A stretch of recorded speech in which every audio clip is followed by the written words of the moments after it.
우리는 방금 고통과 두려움 가운데 우리 안에 보물처럼 감춰져 있던 짧지만 의미 있는 감사를 서로 함께 나누었습니다. 우리의 기억은 가장 인상 깊었던 것들을 골라 머릿속에 저장해둡니다.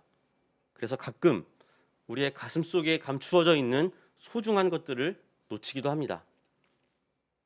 2020년 한 해를 마무리하는 마지막 주일 아침, 우리는 그 소중한 보물들을 꺼내어 서로에게 나누었습니다. 그 옛말이 있죠. 슬픔은 나누면 절반이 되고 기쁨과 감사는 나누면 배가 된다는 말.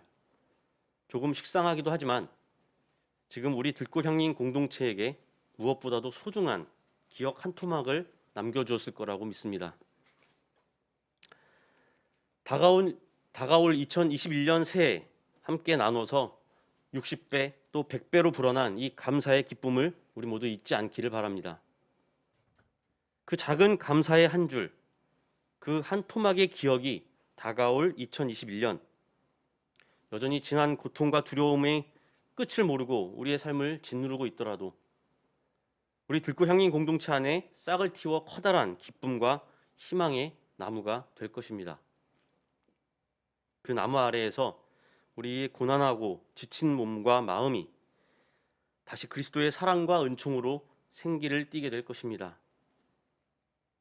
바로 그 하나님의 나라가 우리 안에 이루어질 것입니다. 네.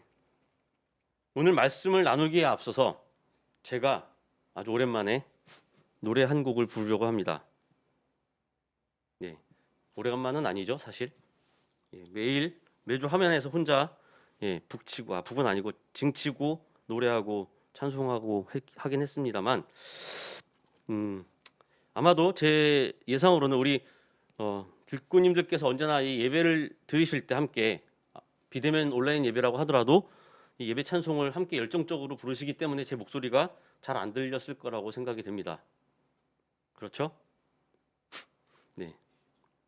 그러니 오래간만에 저의 이 청아한 노랫소리를 한번 들어보시기 바랍니다. 물론 저희 집에서는 많이 반대를 했습니다. 그럼에도 불구하고 꿋꿋하게 불러보도록 하겠습니다. 기억해줘. 지금 떠나가지만 기억해줘. 제발 혼자 울지마.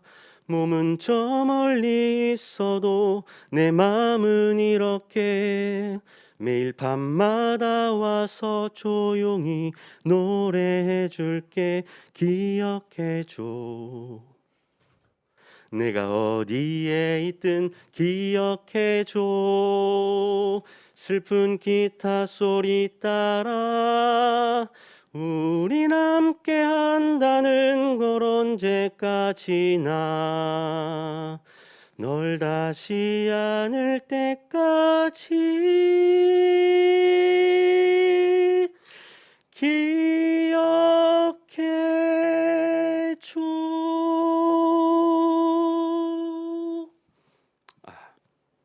예.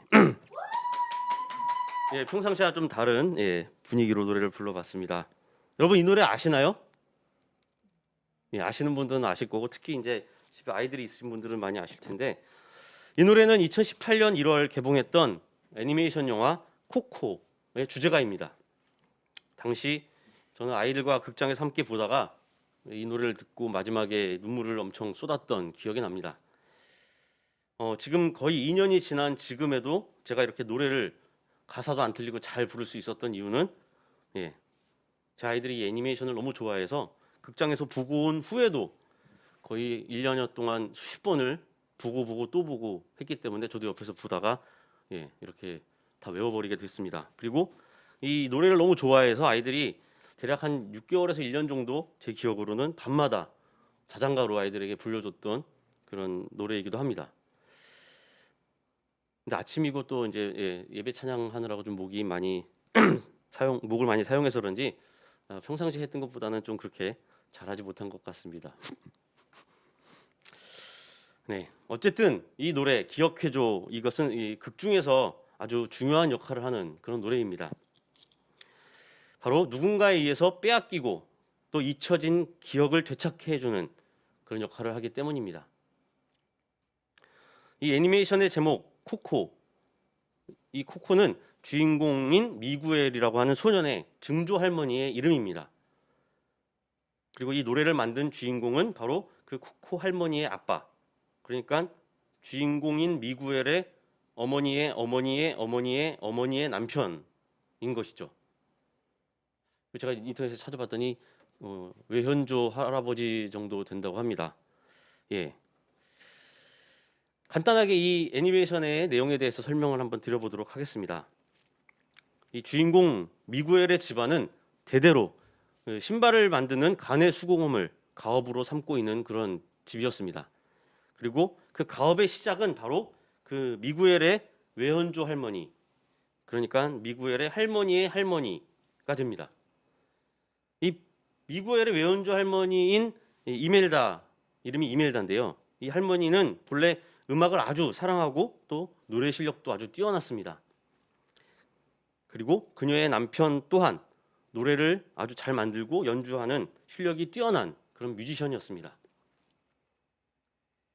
하지만 그 할아버지죠, 외현조 할아버지는 가수인 친구의 꼬임에 넘어가서 뮤지션으로 살기 위해 아내인 이멜다와 자신의 딸인 코코를 집에 남겨두고 떠나게 됩니다.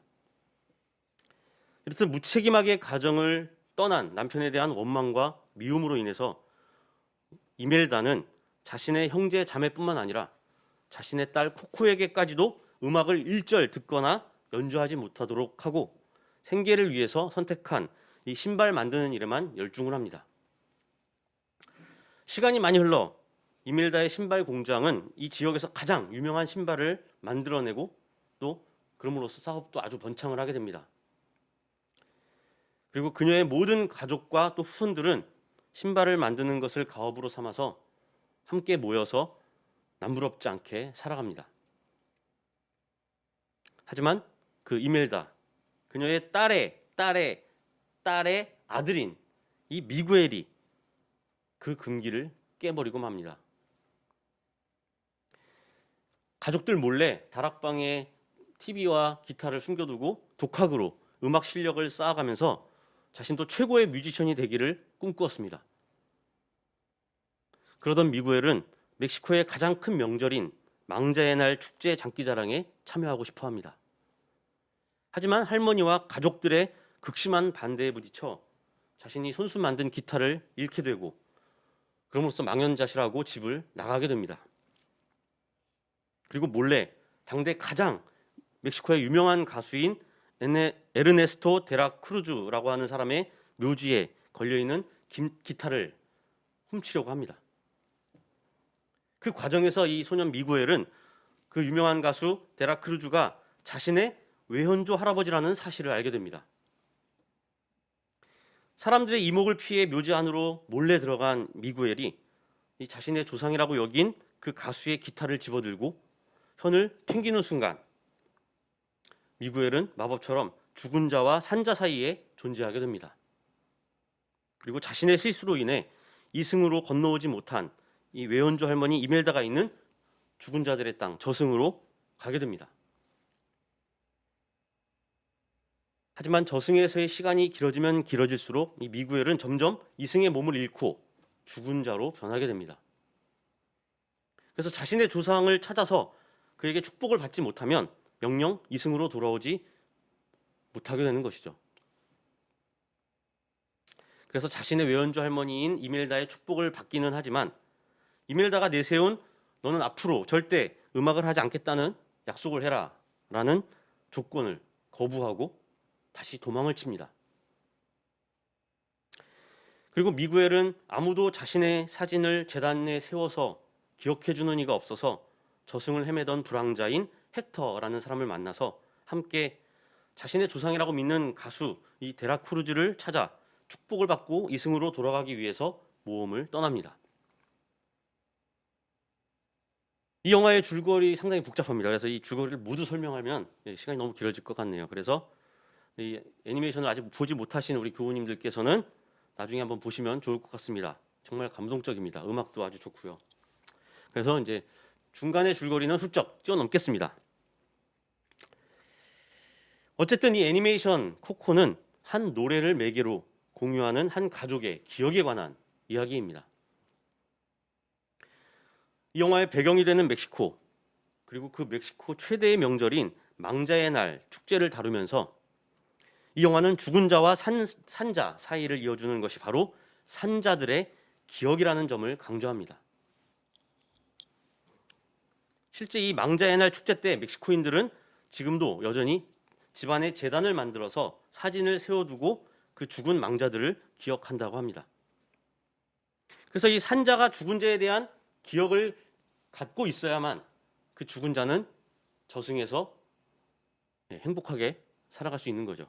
만약 산자가 죽은 자에 대한 기억을 잊게 될 때 저승의 망자는 완전히 소멸하고 그럼으로써 두 번째 죽음, 최종적인 마지막 죽음을 맞이한다라고 그들은 믿고 있으면서 말입니다. 이 영화에서도 마찬가지입니다. 영화 내내 주인공 미구엘의 조력자 역할을 하는 헥터라고 하는 사람은 이승에서 자신의 사진을 내걸어서 기억해주는 이가 아무도 없었습니다. 그렇기 때문에 망자의 날에도 이승에 남겨둔 이들을 찾아갈 수가 없었습니다. 뿐만 아니라 그는 점점 몸이 소멸되어 가고 마지막 죽음으로 향하게 됩니다. 이 영화의 후반부 주인공 미구엘은 저 유명한 가수 데라 크루즈가 사실 자신의 조상이 아니라 오히려 자신의 외연조 할아버지인 그 헥터, 그의 노래를 빼앗기 위해서 그를 독살한 그런 장본인이라는 사실을 알게 됩니다. 그러니까 이 미구엘을 도왔던 헥터라는 사람이 사실은 할아버지였던 것이죠. 그리고 미구엘의 외연조 할머니 이멜다 또한 자신의 남편이 가족을 버린 것이 아니라 다시 가족의 품으로 돌아오려다가 그 친구의 음모에 빠져서 독살을 당했다는 사실을 알게 됩니다. 그 유명한 가수는 사실 자신의 친구를 죽이고 그의 노래를 빼앗아 유명해진 것이죠. 그래서 많은 사람들이 기억해서 저승에서도 이승에서와 똑같은 부귀영화를 누리고 헥터는 아무도 자신을 기억해 주지 않기 때문에 점점 죽어가는 것입니다. 다행히 이 미구엘은 헥터뿐만 아니라 저승에 있는 자신의 조상들과 함께 힘을 합쳐서 모든 난관을 극복하고 다시 이승으로 돌아오게 됩니다. 하지만 이승에 돌아온 이 미구엘에게 문제가 하나 발생합니다. 바로 이승에 있는 자신의 할머니, 그러니까 증조 할머니죠. 자신의 증조 할머니 코코가 자신의 아버지인 그 코코 할머니가 그 할머니의 아버지인 헥터에 대한 기억을 완전히 잃어가고 있는 것입니다. 그래서 이승에 돌아온 이 미구엘은 자신의 증조 할머니 코코의 기억을 되살려 놓으려고 하지만 좀처럼 그 할머니의 코코의 기억은 돌아오지 않았습니다. 그럼 동시에 저승에서 헥터는 점점 몸이 소멸되어 가고 있는 것이겠죠. 자신을 도와준 그리고 자신이 닮고 싶은 그 할아버지 헥터가 소멸된다는 생각에 마음이 조급해진 미구엘은 자신의 손에 든 기타를 잡고 노래를 부르기 시작합니다. 바로 제가 불러드렸던 기억해줘. 기억해줘. 지금 떠나가지만. 이 노래를 부르던 중 코코 할머니는 다시 조금씩 기억을 되찾고 함께 그 노래를 따라 부르기 시작합니다. 그리고 영화는 그 돌아가신 할머니 코코가 저승에 있는 그녀의 아버지인 헥터 그리고 어머니인 이멜다와 만나 행복한 미소를 머금고 다시 이듬해의 망자의 날에 자신의 후손들이 살고 있는 집으로 찾아가서 그 축제에 함께한다라고 하는 그런 해피엔딩을 보여줍니다.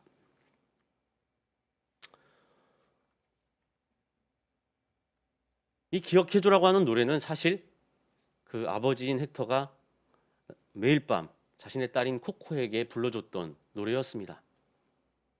그리고 떠나면서도 마지막으로 불러줬던 노래였습니다.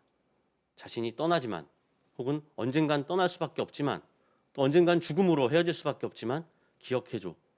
내가 어디에 있든 기억해주라는 그런 노래입니다. 그리고 그 노래는 할머니 코코의 머릿속에 가슴속에 아버지에 대한 원망에도 불구하고 남아 있었던 것입니다. 저는 오늘 우리가 함께 나눈 전도서의 말씀을 읽으면서 이 노래 기억해줘가 떠올랐습니다. 자신의 존재에 대한 기억을 잃어가는 사랑하는 이에게 불러주는 사랑 노래 말입니다. 그 할머니 코코는 한때 자신을 버리고 떠나 돌아오지 않는 아버지를 원망했습니다.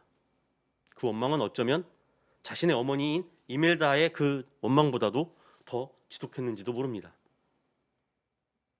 하지만 그녀의 가슴 속에는 자신을 향한 아버지의 사랑과 또 그 아버지에 대한 그리움이 담긴 그 노래가 남아 있었던 것입니다.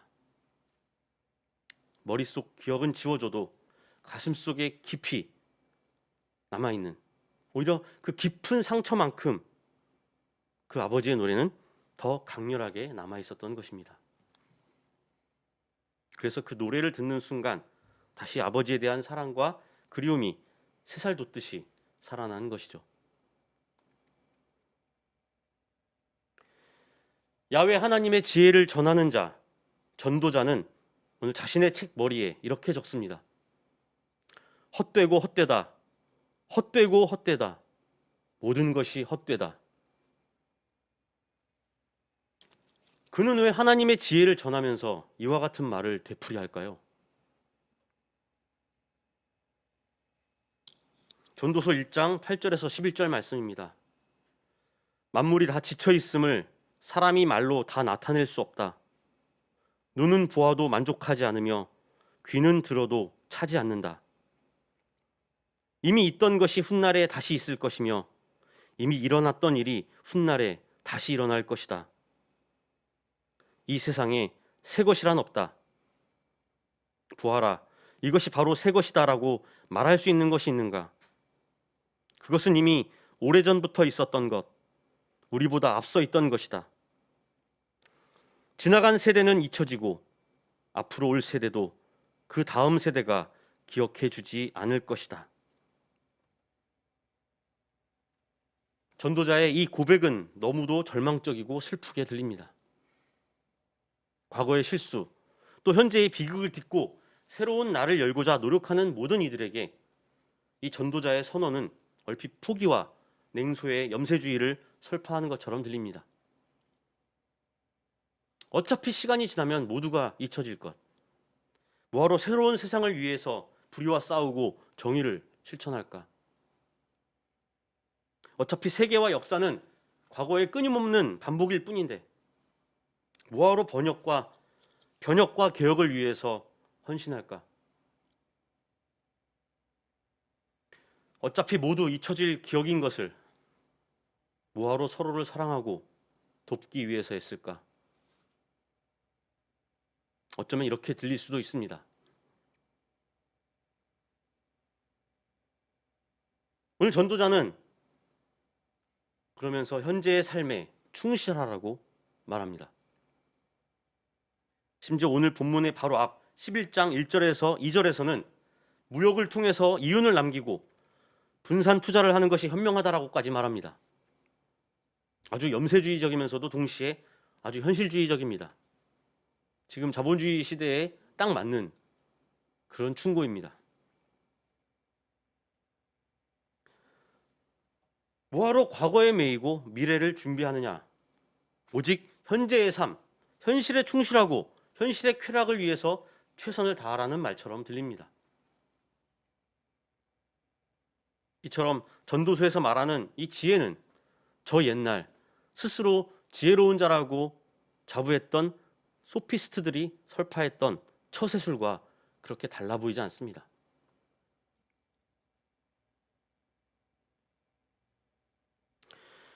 오늘 본문 말씀인 11장 7절에서 10절까지는 젊은이에게 주는 충고라는 소제목이 붙어 있습니다. 하지만 읽어보면 말 그대로 노세 젊어서 노세 늙어지면 못 노나니 처럼 들립니다. 이렇게 말합니다. 빛을 보고 산다는 것은 즐거운 일이다. 해를 보고 산다는 것은 기쁜 일이다. 오래 사는 사람은 그 모든 날을 즐겁게 살 수 있어야 한다. 또 이렇게 말합니다. 젊은이여, 젊을 때 젊은 나를 즐겨라. 내 마음과 눈이 원하는 길을 따라라. 또 이렇게 말합니다. 내 마음의 걱정과 육체의 고통을 없애라. 혈기왕성한 청춘은 덧없이 지나가기 때문이다. 이처럼 늙고 노쇠해져 더 이상 즐길 수 없게 되기 전에 모든 것을 마음껏 누리고 즐기라고 말하고 있습니다. 어차피 모든 것은 다 지나가고 다가올 것들 또한 새로울 것이 없으니 모든 것은 허망하고 허망하니 현재를 즐겨라.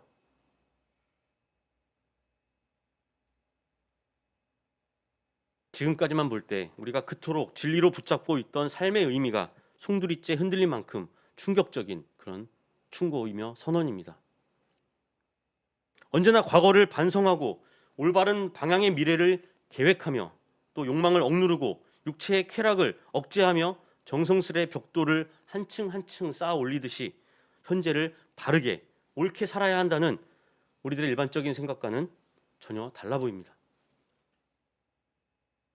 특별히 지나가는 한 해를 정리하고 다가오는 새해를 맞이하는 오늘 우리의 상황과는 전혀 어울리지 않는 말씀처럼 들립니다.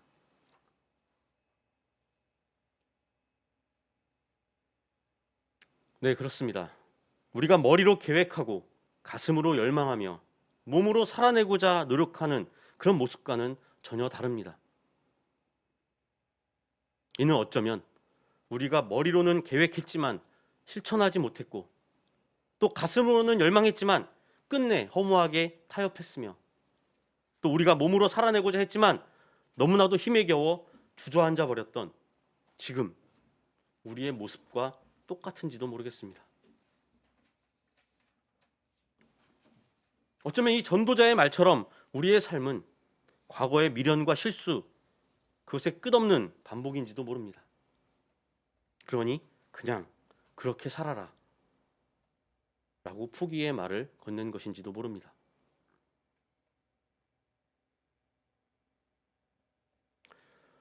사랑하는 들꽃님들, 하지만 이 전도자의 포기 선언이 왜 저에게는 우리를 향한 하나님의 그리움과 위로 가득한 사랑의 노래로 들릴까요? 그래, 지금까지 노력해도 안 됐지? 알아. 그렇게 바꾸려고 또 그렇게 변하려고 하느라 힘들었지? 알아. 남들처럼 살지 못하고 바르게 살려고 발버둥 치느라 힘들었지? 알아. 그래, 네 마음 알아. 내가 보이지 않고 느껴지지 않아 너를 떠난 것만 같았지? 너의 존재가 잘못된 것 같고 너의 고통이 네 탓인 것만 같았지? 하지만 기억해줘. 난 언제나 네 곁에 있단다.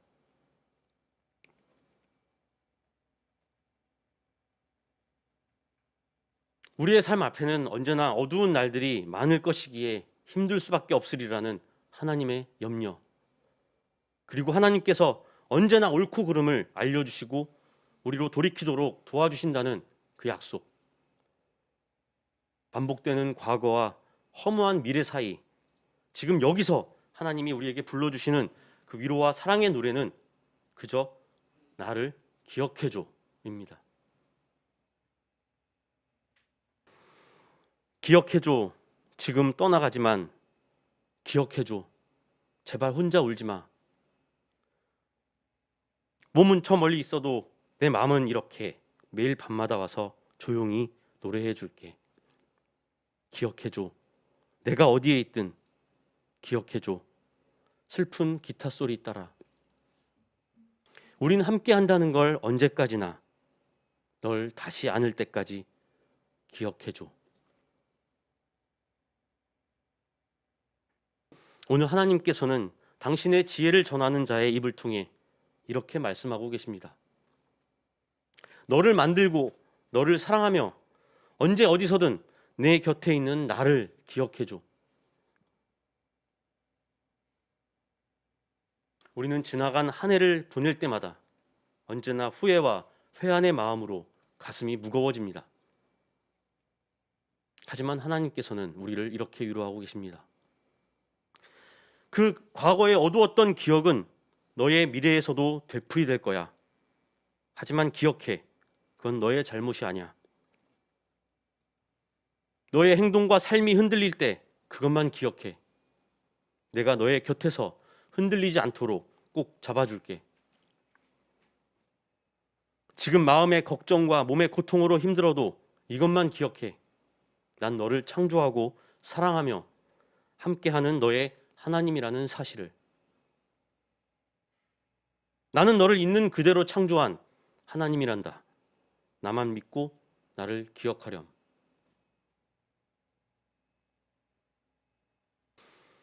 네, 그렇습니다. 과거의 후회, 미래의 걱정, 현재의 흔들림과 포기하고 싶은 마음, 그 모든 것은 우리를 집어삼킬 수 없는 헛되고 헛된 그림자일 뿐입니다. 오직 우리가 창조주 하나님을 기억하고 그리워하고 그를 의지하는 것만이 그 허무의 소용돌이 속에서 우리를 지키고 보호하는 유일한 방법입니다.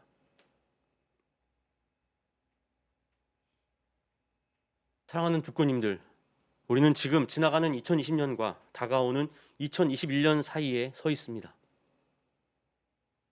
지난해에 그 어둡고 외로웠던 경험들이 내년에도 또다시 반복되진 않을까 우리는 지금 두려워하고 있습니다.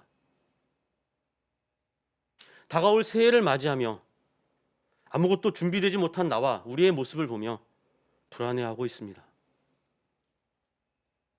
과거의 실수와 잘못을 다가올 새해에도 또다시 반복하진 않을까 우리는 노심초사하고 있습니다.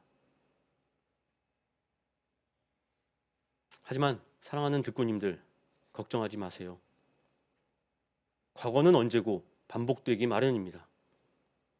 미래는 아무리 준비한다고 해도 언제나 불안한 것입니다.